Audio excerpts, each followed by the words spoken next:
Welcome back to another episode in the Me and Money Estate Planning mini-series. We're going to keep this one a little bit shorter, so if you just got caught up on the wills episode and you're feeling a little tired, we're going to make this one a little easier. So we're going to split this and healthcare power of attorney up into two separate episodes. But Elliott, before we get into that, how's it going today? And what are you most excited to talk about in today's episode? I am most excited to talk about the idea of springing versus effective immediately for the DPOA for finances.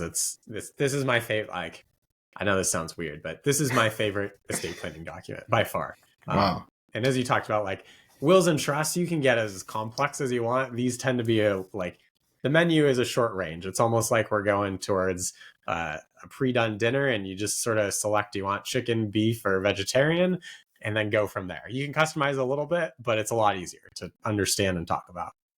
Wow. I had no idea this was your favorite estate planning document. And I don't know if I've ever asked that question to anyone before. So now I got a new one in my belt. So. Yeah, most probably no. But this is my favorite because I think a lot of people, they get done talking to an attorney, or they have some documents that they haven't reviewed for a while, and they don't know how this actually works in the real world.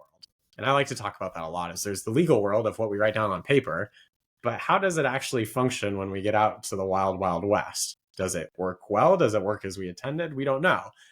So I just, high level, DPOA for finances, what happens when you can't manage your financial affairs? Who are you naming? And more importantly, what powers are you giving them? That is really what this document is doing. And this idea of springing or effective immediately, very simply, if you sign it and it says effective immediately, the people you name or the person you name can start helping you with your finances. That might be paying bills. That could be as extreme as taking money out of a bank account for you or transferring accounts to a different financial institution. Springing springs into power when certain things happen. And that can be written a few different ways. But the way you typically see it written is your primary physician says you're incapacitated, or two physicians say that you're incapacitated. Now, the issue that I see a lot of times with the springing is it's not a bright line test. Most people, it's not, hey, I'm good one day, and now I'm in a hospital bed, and it becomes very clear, I've had a stroke, I can't do anything. That's simple, but that's not the reality for most people. Most people, there's some sort of cognitive impairment, there's a decline, there's something like that where, you had talked about this, Matt. Your dad, he just needs help with his financial affairs. He still has capacity, but you've stepped in to help him during those certain things. And I noticed that with my dad prior to him passing away too. There's plenty of things he couldn't do, but for a lot of doctors, he still had capacity. Now, I could argue he didn't really have capacity many times, but I think that's really important to keep in mind, that it's not a black and white sort of situation. It's gray, and that's why I'm a big proponent of effective immediately. That if you like this person that you're naming as your agent and you trust them, why would you not trust them while you're still capable? We're only trusting them when we're incapacitated. That doesn't make sense to me. We need to rethink who we're naming here in these situations. So I think that's one thing to consider. I'll shut up for a second, Matt, because that was me a lot of talking. I'm obviously passionate about this, but what do you have to add, subtract? Go for it. Well, I don't know if I can bring as much enthusiasm to this topic, since I don't know what my favorite estate planning document is, but yeah, I think too, a really big thing, Elliott, you did a great job there of the high view, the concept or what this thing does. But I think you can implement this in a few different ways. Like you mentioned, because I shared last episode that, or a couple episodes back, that, I am this for my dad. I have the authority to do that, but I really haven't had to do much. I'm there more as I like to joke, I'm like the two-factor authentication code. I can have access if I want to. I try to keep myself as far removed as I possibly can.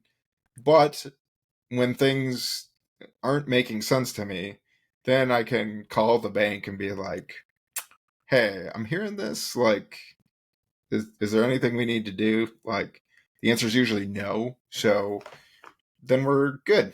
We just go on as we normally were, right?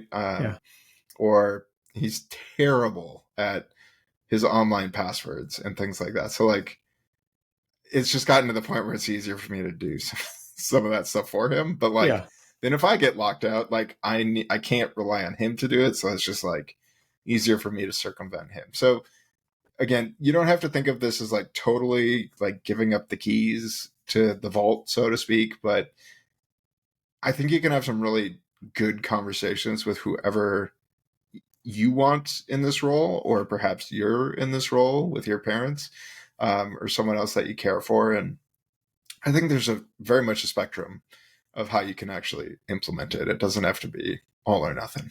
Yeah, that's a great point, and that's the beauty of the effective immediately. So I know with my dad, I had it for years and didn't do anything, but then a box of bills shows up that's unpaid one day that we discover. I can now pay those and contact those people. Or my dad's overdrafting because he's not transferring money to his checking account. I can now transfer money there. So it's just another layer of security or a safety net, assuming you have a trusted and confident person doing that. Yeah, absolutely. And I think too, like I'm not trying to say the way I'm doing it is the best, but I think it's a lot more likely to actually happen if it's more of a gradual transfer of power Yeah, versus like 100%. all or nothing. Like that is such a independence remover. Whereas like the way I've kind of structured it with my dad is like I'm more of a an available delegate, Yeah. so to speak. Like, oh, I don't know what this is, so like, can you do it? And sure, like I'll do it. Like, not a big deal. But yeah, I think that's a really good point, Elliot.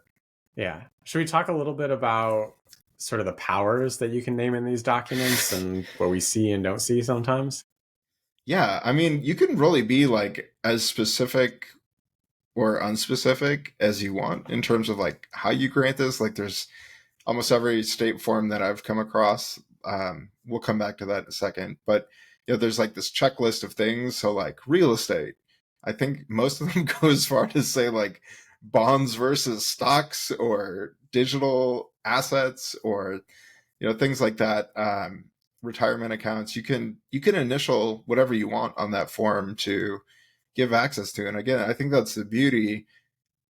Shall we say like, wow, like a free government form actually got something right for a change. But you can update that at any time. So if today you just want to give access to cash, and I don't know, maybe I don't know why you'd want to give access necessarily to your house, but let's just say cash in the house, but no retirement accounts or anything like that. You can be that specific, and you can just give access to those things if those are the areas that you're having trouble in, or those are the areas that you want someone to help you with. Like, I think that's a really nice thing that not a lot of people know. Like, they think it's this, again, all or nothing power. What's something you would add, Elliot?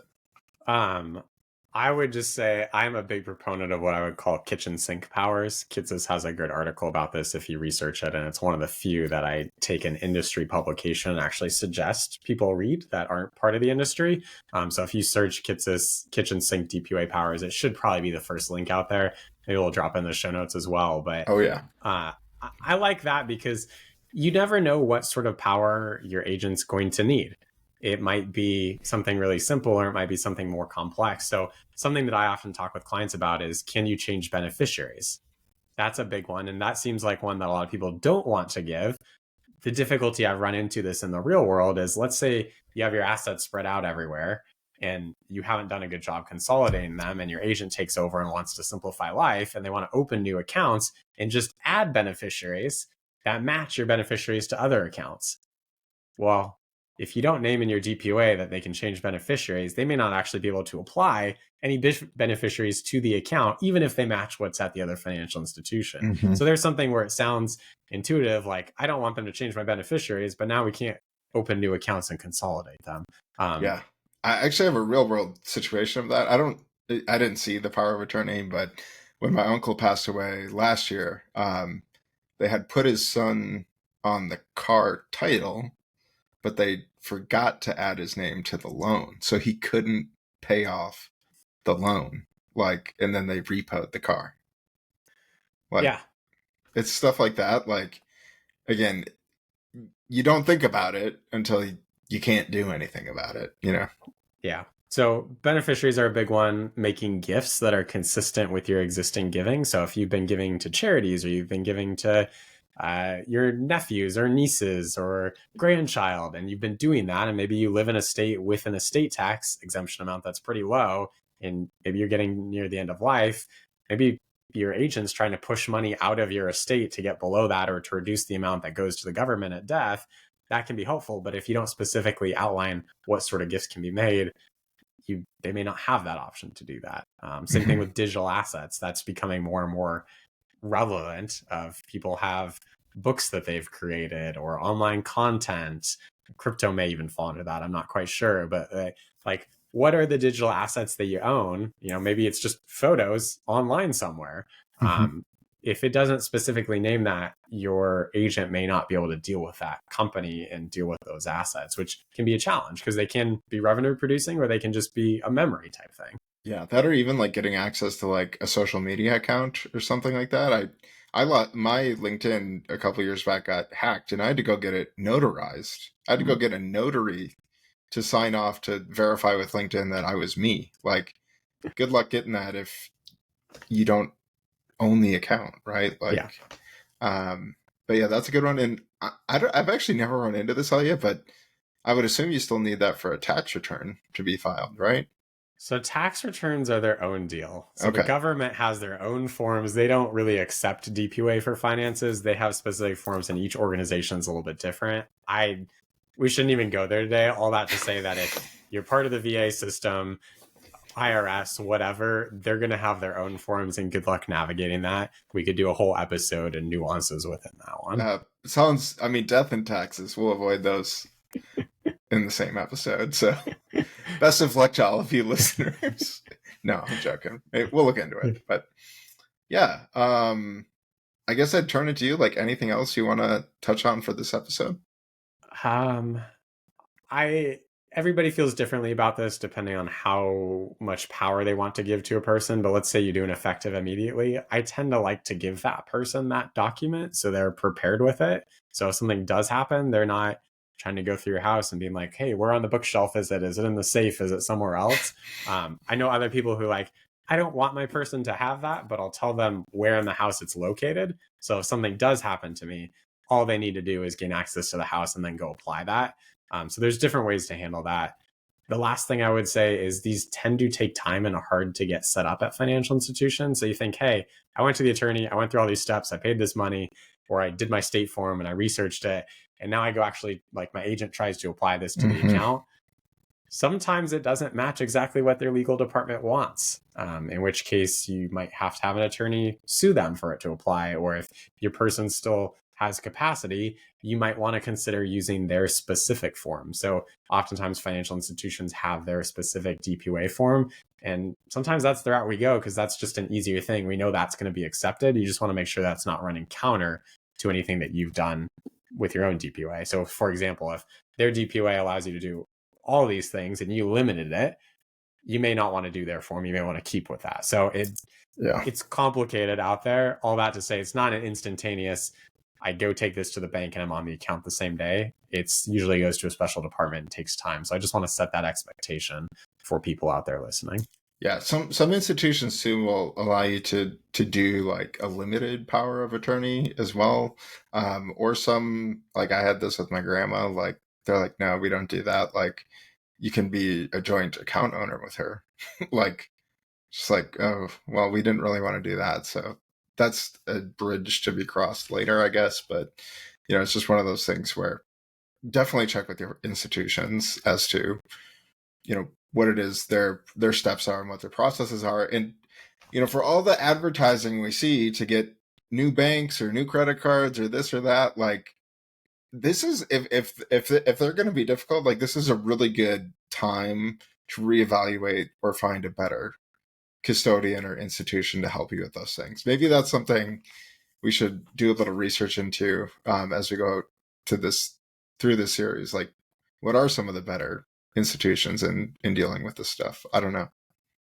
Elliott for those of you not watching, Elliott has a very cringe full face right there. I definitely we've been in the industry, we've had a lot of calls for a variety of things. I will say there are certain institutions that are easier to work with than and than others, but overwhelmingly when it comes to death and estate planning type things, I don't know if I'd give anybody an A+, to be honest with you. I haven't worked with everybody, but based on what I've read online and everything, like, it's rarely a super smooth experience. Let's put it that way. That's fair. Matt, you brought up a point, and I think we should probably touch on it here if you're okay with it, of Yeah. why you might not want to make someone a joint account holder. Because I do find that that's often the default route that you might read online, like, Hmm. hey, my person's getting older, they're not doing as well. Oh, just add yourself as a joint account holder. Don't do the DPA for finances, just add a joint. Yeah. Number one, that's a lot of control that you're giving to someone that maybe you don't want to give control to. Because like you're still alive, right? Like, yeah, I don't know. That to me just seems like the extreme scenario if like it's really your last resort. Like that's what you could do, but I don't know. I'd be careful. Like I just haven't seen that go well. Like, and Yeah, especially with like how prevalent like elder abuse is these days. Like, because even though estate planning's for everyone, like typically I feel like that's more where this type of a scenario is going to come up. So whether it's your checking account or a credit card, like you're really just creating a liability for yourself more than an asset or a protection mechanism. And I think it really defeats like the whole point of the document in the first place. The documents wouldn't exist if that's what we should do. That's yeah. my Uh, that's my no nonsense answer right there. Yeah, that's a good way to put it. And I think like there can be situations where that can apply, but it's few and far between and far less than what's recommended online. And just to give you some specific examples, like if you make someone a joint account holder, is that now a gift to that person? Should you be filing a gift tax return? Do you need to now split the taxes on that? If enough interest is being paid out for that, how are you splitting that? More importantly, I mean, you brought up risk and liability. Let's say you're going through a divorce, that asset's now coming into the divorce picture because you own half of that. How will that get evaluated for income purposes, for alimony or that sort of thing? If you hit someone with your car and you're brought into a lawsuit, well, now that might be available. If you're doing any sort of Medicaid planning, that can be a challenge. So there's lots of different reasons that you wouldn't want to necessarily just automatically add yourself as a joint account holder. It's certainly easier at times, but it comes with more risks and more problems potentially. Yeah, and I think that's true with just about anything that we're talking about in this series. Like the easiest thing to do is probably going to create the most headaches for you in the future. For most of us, let's be real, it's Yeah. do nothing and not get these documents done in the first place. But again, like putting in the work to get it done right the first time. And, I do joke with my clients. Yes, we joke about death here. You know, it really is one of the things where you only get one chance to do it Yeah. right. Like, and you don't know when it's going to need to be implemented. Like, I sometimes I feel like the Grim Reaper over here with my hood, and oh, like what if you get in a car accident next week? And but you do have to think about those things, right? Like Those they're things not fun to happen. think about, but that's why you should think about it like hard. Think about it hard for the next 6 months. If you don't have it in place, get it done, and then don't think about it for a while because you shouldn't have to, unless, like Elliott said, a major life event happens that requires changes. Yeah. And the DPA for finances is for you. I mean, it's for your loved ones too to be able to step in, but more importantly, I mean, something went horribly wrong in your life. Now someone can step in to make that time a little bit easier for you. And Yeah, so they can be there for other things. and make sure your electric and water and things at home and Netflix too, stay on. So Yeah. yeah. All right. I think that's a good note to end on, Elliot.